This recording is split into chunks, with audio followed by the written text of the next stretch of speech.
There are 4 characters in every story, and they do show up in your life and business, in your story as well. So today I'm going to teach you how to identify and understand those characters in your life or business, and which ones you may or may not be at the present moment, so you can leverage them to achieve your mission. But here's the thing.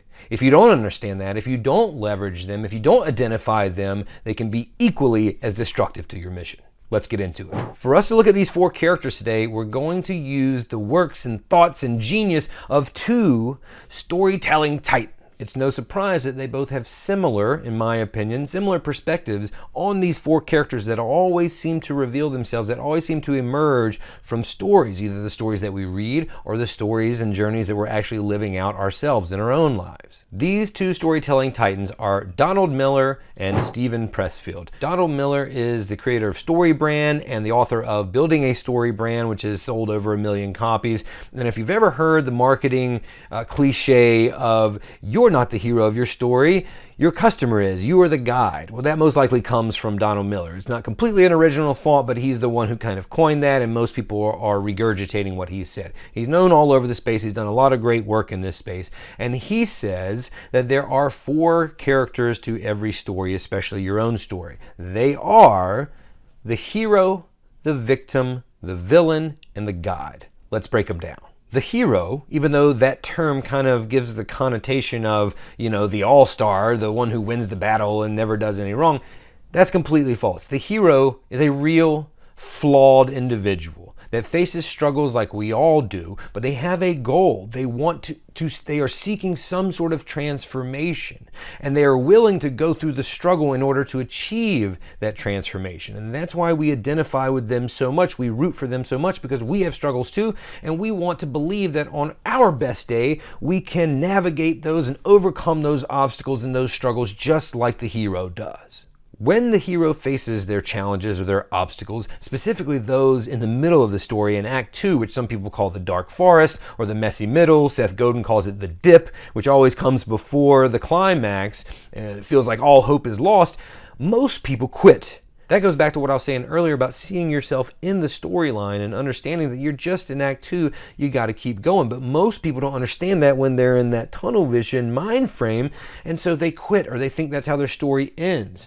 But that is not what the hero does. The hero knows that all things are going to be hard to accomplish, and they may have some help, but they have to keep going, and they cannot quit if they want to achieve the transformation they are seeking. That brings us to the second character, the victim. You know these people. There's always an excuse, and they just sit by passively and let life happen to them. And the only way they can get out of a rut is for someone to rescue them. Will that someone ever come? We don't know. If the hero is not careful, they can slip into that victim mindset and let the struggles overcome them. And ultimately, that is the difference between the 2. Now, the third character is the villain. We're all familiar with that. That's the monster of the story, right? The main antagonist. Here's a common theme that you might already see emerging. They also have had struggles.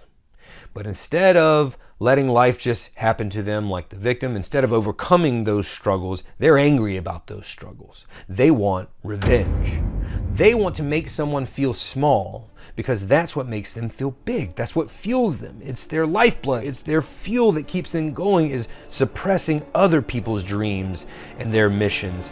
That's what allows them to thrive and grow bigger. And it all comes from a point of pain. They've been hurt. And that's why often in stories, Donald Miller talks about this too, it manifests itself, that pain manifests itself in some sort of scar or disability. Scar from The Lion King, or Darth Vader from Star Wars couldn't live without his mask, without that whole suit that he had on, because he was vulnerable. He was hurt. That scar, that mask shows that they have experienced this pain. But ultimately, that's what makes them the villain, is that instead of trying to overcome that, they try to overcome that by keeping other people down, by hurting other people. And obviously, we know that's not the way to do it. The victim also has to be careful that they don't become the villain. When they're sitting there feeling like, woe is me, it can very quickly start to turn and overcome that threshold where they turn into like, why does this happen to me? This only happens to me. And then they have anger, and they might potentially become the villain, like Anakin Skywalker becoming Darth Vader. Now, the fourth and final character in Donald Miller's 4 Characters of Every Story is the guide. This is often the strongest person in the story. They have been through the struggles that the hero is going through, and they have overcome those struggles. They have learned from those struggles, and now they take those lessons they've learned and help someone else achieve their mission, namely the hero, or most often the hero. This is what Donald Miller means when he says, you are not the hero, your customer is the hero. You are the guide. You are looking back to them with these lessons that you've learned from your experiences to help them, to give them some value that will help them in their journey achieve their goals. The guide has been through the hero's journey, come out on top, and now they're looking to help someone else navigate their own hero's journey. Okay, let's switch to storytelling titan number 2. This is Steven Pressfield. If you don't know Steven Pressfield, first of all, shame on you. You haven't read The War of Art. The War of Art is known all over the creative community and beyond. Entrepreneurs love it. Military folks love it. Artists love it. It is a great book, a great thesis on the art of discipline, of sitting down and doing the work. Since releasing that book and all its follow-ups, Pressfield has become an icon in the creative community. So many people that you and I look up to Pressfield. I was lucky enough to have him on my show, The Storytelling Lab, and I got to glean some of this wisdom personally. I'm very grateful for that. By the way, Donald Miller, I'm coming for you next, buddy. So, Steven has a very similar thought about 4 characters, and I don't know if anyone's ever put these 2 together. It's not exactly the same. But in Steven's journey, because he's talking about our own journeys, our own heroes' journeys and artists' journeys to become our authentic selves, to create the work that's in here and put it out to the world. He talks about these 4 forces, or these 4 characters that emerge in that journey. Let's talk about the similarities. Those 4 forces, or characters from Pressfield's perspective, are the self, the ego, the resistance, and the muse. Let's talk about the similarities between the 2. Number 1, the self. This is very similar, in my opinion, to Donald Miller's The Hero. This is your subconscious. This is that voice, not so much in your head, but in your heart, that dreams of what you want to become one day. The self is where your dreams reside. This is your authentic self, who you were meant to be. You have had that feeling before. So have I. You were trying to become the self, yourself. When the hero goes on the hero's journey, they come back home. They go on this journey, they become transformed, and they always come back home, and home represents their authentic self. That's the journey that we are on. That's the journey you want to be on. And you have to go through a transformation to become that.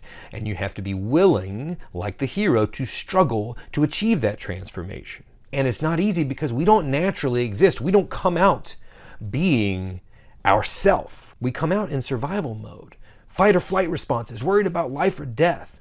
And in today's world, we're worried about the daily stresses that we have, kids, money, responsibilities, all these things keeping us too busy so that we can't live out our lives in our subconscious, authentic self. But if we give in to those thoughts, that is a victim mindset.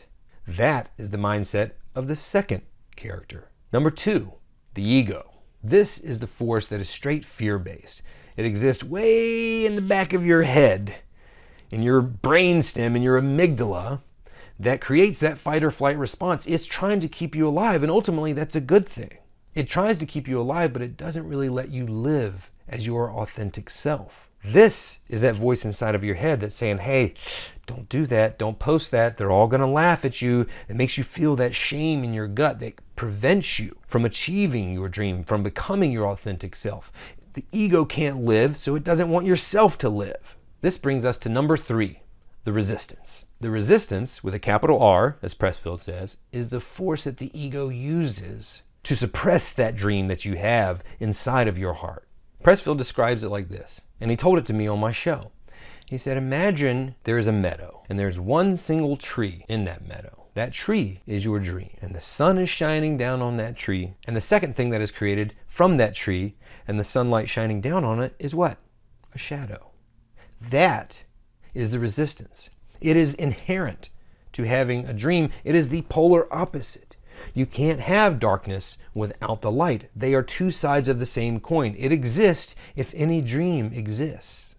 Now that resistance is there to keep you in your ego, to keep you down, to not let you shine, to defeat you. That's what that force is. It is the villain in our own journeys to our authentic self, in our own stories. The resistance will defeat you. It shows up every single day, and that's the point that Pressfield likes to illustrate. It does not go away with time, with experience. He still deals with it every single day, and so do I, and so will you. But here's the trick. When you understand that, then you understand that you just have to keep going. When you understand the resistance is going to show up every single day for the rest of your life, then you understand that the only way to defeat it, if you want to be yourself or be the hero, is to show up every day as well. You show up every day to defeat the resistance. And it'll rear its ugly head tomorrow, but you're going to show up tomorrow too, and you're going to do the work to defeat it every single day, and it gets easier.